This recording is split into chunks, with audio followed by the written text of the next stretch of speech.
Inspire कर सकती हूँ। मैं चाहती तो मैं जंतर मंतर पे रेसलिंग छोड़ सकती थी और सभी लोग भी मान रहे थे, पूरा देश इस चीज़ को विश्वास कर रहा था, क्योंकि बीजेपी आईटी सेल ने उस चीज़ को साबित करने की कोशिश की थी कि हम चले हुए कारतूस हैं, हम ख़त्म हो गए हैं, हम पॉलिटिक्स कर रहे हैं।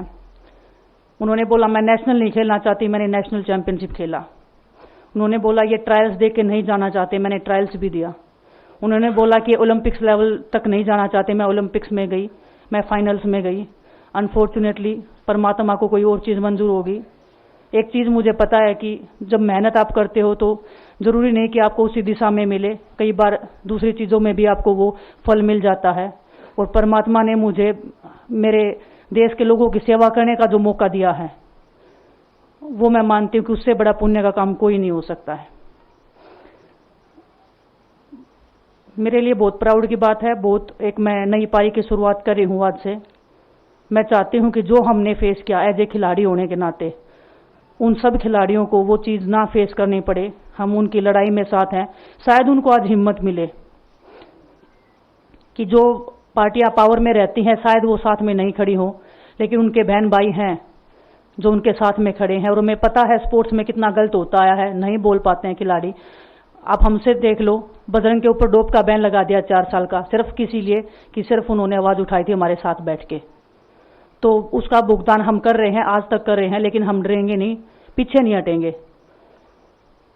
जो लड़ाई थी वो जारी है, ख़त्म नहीं हुई है। कोर्ट में हमारा केस चल रहा है, वो लड़ाई भी हम जीतेंगे, ज़िंदगी की जंग भी हम जीतेंगे। खेल में जैसे हमने कभी हार नहीं मानी है, तो हम इस नए प्लेटफॉर्म पे जो आ रहे हैं, देश की सेवा का भाव, और सिर्फ बोलने तक सीमित नहीं रहेगा। ये हम दिल से हमने खेल किया है और दिल से हम ये काम करेंगे, जी जान से मेहनत करेंगे, अपने लोगों के बीच में रहेंगे। जो भी हम अपने लोगों का भला कर सकते हैं, चाहे कितना ही % हमारे हाथ में होगा, वो हम करने की कोशिश करेंगे। और मैं अपनी बहनों को बताना चाहती हूँ कि आपकी बहन आपके साथ में है। किसी भी मुसीबत में, किसी भी पल, किसी भी क्षण आप ऐसे मत समझना कोई भी आपके साथ में नहीं है। जब कोई नहीं खड़ा होगा तो मैं आपके साथ में ज़रूर खड़ी रहूँगी, कांग्रेस पार्टी आपके साथ में ज़रूर खड़ी रहेगी। ये हमने फील किया था और मैं वादे से कह सकती हूँ, दावे से कह सकती हूँ कि बिल्कुल आपके साथ भी खड़े रहेंगे। बहुत बहुत धन्यवाद आप सबका। धन्यवाद दिनेश जी। मैं बजरंग पुनिया जी से आग्रह करूंगा कि वो अपने विचार आपके सामने रखें।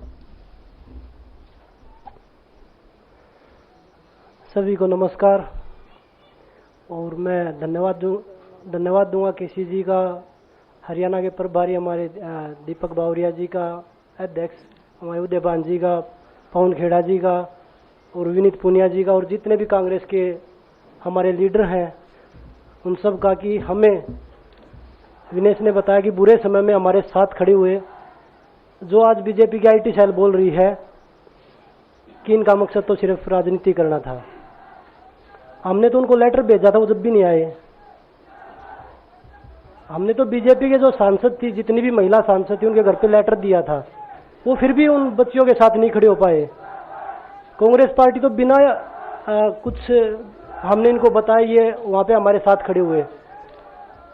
तो देश की बेटियों की जो आवाज़ उठाई उसका भुगतान हम कर रहे हैं। लेकिन ये चीज़ हमें पता लगी कि जो अत्याचार बेटियों पे हुआ जंतर मंतर पे, उसके साथ सिर्फ बीजेपी पार्टी खड़ी हुई और सभी पार्टी हमारे साथ खड़ी थी। और जो भी आज हम इस पे कांग्रेस पार्टी में आए हैं, मैं धन्यवाद देता हूं सभी का।